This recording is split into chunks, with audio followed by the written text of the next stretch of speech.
I want to show you, and I show all of our viewers, new video. We're just getting in this video that occurred. This is Tuesday night. Look at this. Look at this. I'm going to let it. I'll shut up for a second as we watch this.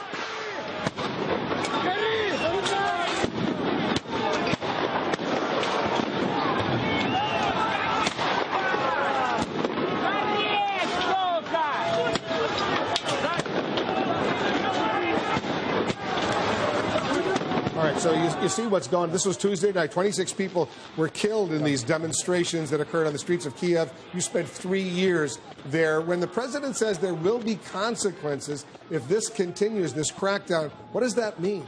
Well, I think the United States and the European Union, they don't have a lot of tools. But one tool is visa sanctions and potentially financial sanctions that would target people and say, you need to avoid use of force, but also you need to push for a peaceful solution here. You think that that's going to be enough to stop this crackdown? If you tell these leaders in Ukraine, you know what, you're not going to get a visa to visit the United States, or there'll be some financial sanctions on Ukraine, you think that would deter them? No, these would be financial sanctions on the people directly. For example, around Mr. Yanukovych, there's an inner circle.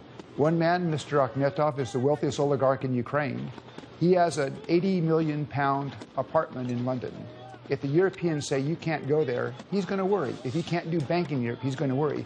And then the question is, do they then push Yanukovych to move off of this course of use of force and try to find a peaceful settlement? Is there really, I'm really worried about potentially a resumption. You and I are old enough to remember the bad old days of the Cold War when there was this rivalry between the U.S. and the then Soviet Union. Given the differences the U.S. has now with Russia and Ukraine, Syria, Iran, even Venezuela, elsewhere, is that kind of rivalry, those bad old days of a Cold War rivalry, returning?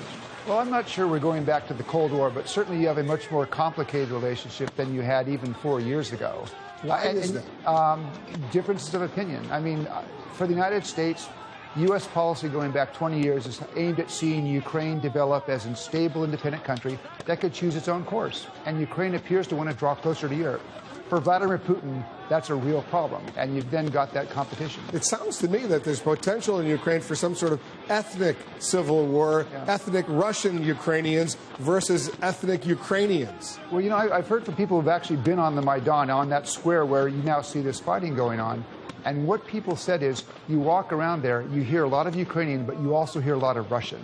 Among the opposition. Among the opposition. And they say... That's encouraging. And they say 20 to 25% of the people that are there have come from southern Ukraine and eastern Ukraine, which are traditionally seen as the pro-Russian areas. So I think what's going on in Kyiv now, it's not susceptible to that easy east-west divide in Ukraine. There are a lot of people in eastern Ukraine who may have supported Yanukovych, who are undoubtedly appalled by what they saw happen last night. Viktor Yanukovych is the president of Ukraine. Right. Ambassador, thanks very much for coming in.